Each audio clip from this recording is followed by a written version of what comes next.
بسم اللہ الرحمن الرحیم۔ افضل ایام الدنیا یعنی عشرہ ذی الحجہ کے احکام اور اعمال اور مسائل کے حوالے سے دوسری نشست ہے۔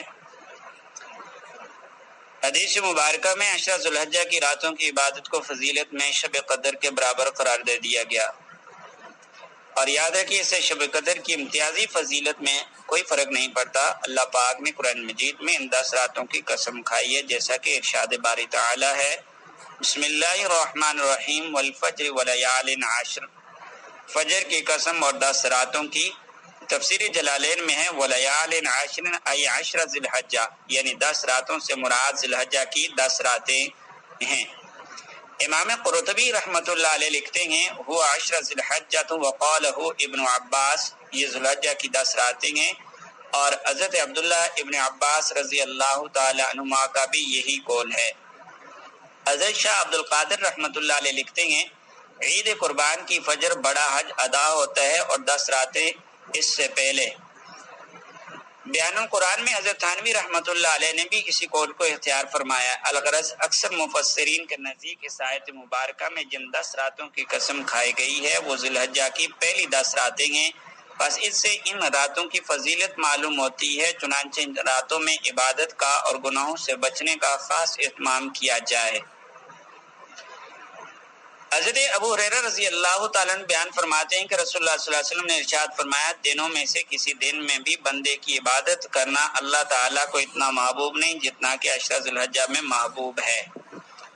اس عشرہ کے ہر دن کا روزہ سال بھر کے روزوں کے برابر ہے، اور اس کی ہر رات کا قیام شب قدر کی قیام کے برابر ہے۔ سنن ترمذی میں یہ حدیث مبارکہ مذکور ہے۔ اس لیے سنن الکبریٰ للبیہقی میں حضرات امہات المؤمنین رضی اللہ تعالی عنہن سے یہ مروی ہے کہ نبی کریم صلی اللہ علیہ وسلم ذی الحجہ کے پہلے 9 دن یوم عاشوراء اور ہر مہینے کے 3 دنوں میں روزہ رکھا کرتے تھے۔ ہر مہینے کے پہلے سوموار، جمعرات کا روزہ اور ایک روزہ کسی اور دن کا، یوں کل 3 ہو جاتے ہیں۔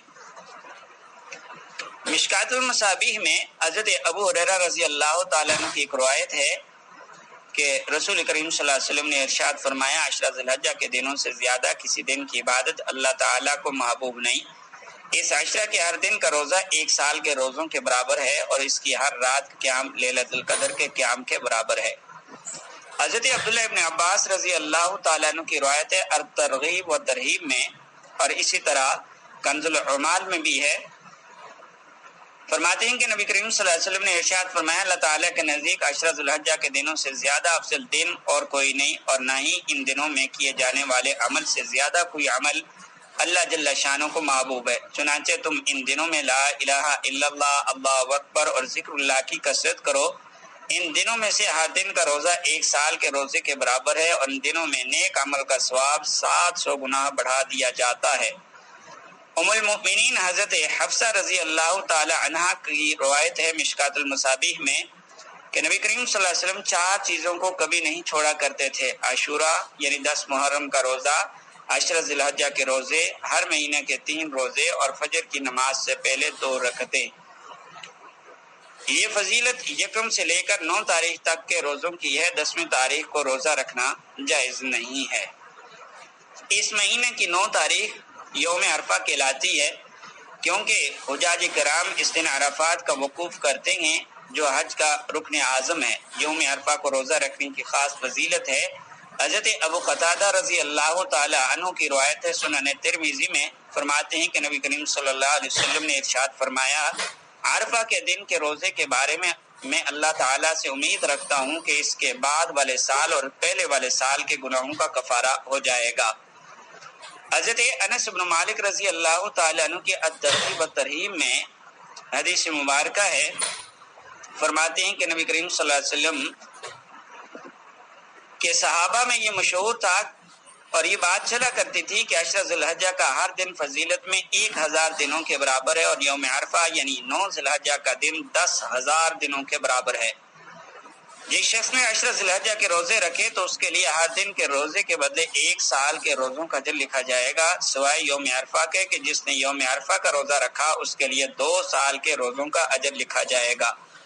خوش نصیب ہیں وہ لوگ جو ذی الحجہ کے پورے 9 روزے رکھتے ہیں۔ یکم ذی الحجہ سے 9 ذی الحجہ تک یہ حضرت آقا مدنی صلی اللہ علیہ وسلم کا مستقل معمول مبارک تھا۔ سنن نسائی، سنن ابو داؤد اور مسند احمد کی روایت ہے، کان رسول اللہ صلی اللہ علیہ وسلم یصوم 9 ذی الحجۃ و یوم عاشوراء و ثلاثۃ من کل شہر، یعنی نبی اقدس صلی اللہ علیہ وسلم ذی الحجہ کے 9 روزے، عاشوراء یعنی 10 محرم کا روزہ اور ہر مہینے کے 3 روزہ رکھتے تھے۔ خاص طور پر عرفہ یعنی 9 ذی الحجہ کے دن کا روزہ بڑا جاندار ہے، فرمائے 1 سال پچھلے اور 1 سال اگلے کے گناہ معاف۔ صحیح مسلم کی روایت ہے۔ سبحان اللہ، اور کیا چاہیے؟ عید کے دن اللہ تعالیٰ کی طرف سے دعوت ہوتی ہے، پاکیزہ حلال گوشت اور تکبیرات اور اذکار کی خوشیاں۔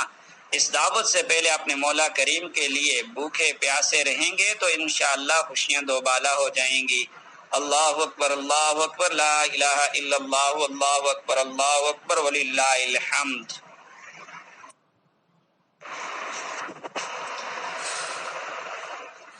اس بات میں اہل علم کا اختلاف ہے کہ آیا 9 ذی الحجہ افضل ہے یا 10 ذی الحجہ۔ دونوں طرف بڑے خوبصورت دلائل ہیں۔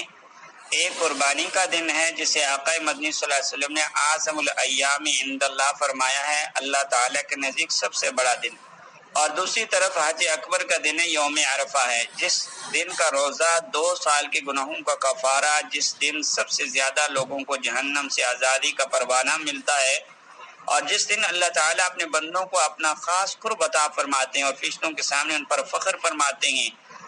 دونوں دن بڑے قیمتی، کوشش کریں کہ دونوں کو حاصل کر لیا جائے، عرفہ کے دن روزہ اور عید کے دن قربانی، اور دونوں دنوں میں اللہ تعالیٰ کا خوب ذکر، خوب تسبیح اور خوب لا الہ الا اللہ کا وید یعنی تحلیل۔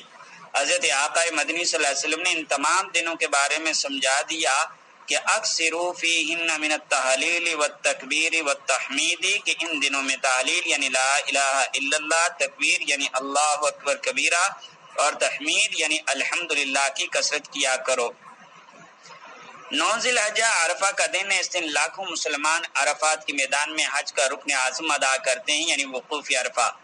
یہ وہ دن ہے جس میں جہنم سے نجات کے پروانے سب سے زیادہ عطا ہوتے ہیں۔ صحیح مسلم کی روایت ہے کہ عرفہ کے دن کا روزہ گزشتہ 1 سال اور اگلے 1 سال کے گناہوں کا کفارہ بن جاتا ہے۔ اس دن کے روزے کا خوب اہتمام کریں۔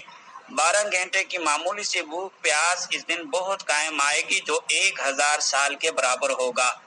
قرآن اور سنت میں یوم عرفہ کے بہت سے فضائل وارد ہوئے ہیں۔ اہل علم نے اس بابرکت اور عظیم دن کے 13 خاص فضائل لکھے ہیں، جن میں یہ بھی ہے کہ یہ جہنم سے آزادی پانے کا دن ہے۔ اس دن کی دعا میں اللہ پاک نے بڑی خیر رکھی ہے۔ یہ وہ دن ہے جس میں دین مکمل ہوا، نعمت پوری ہوئی۔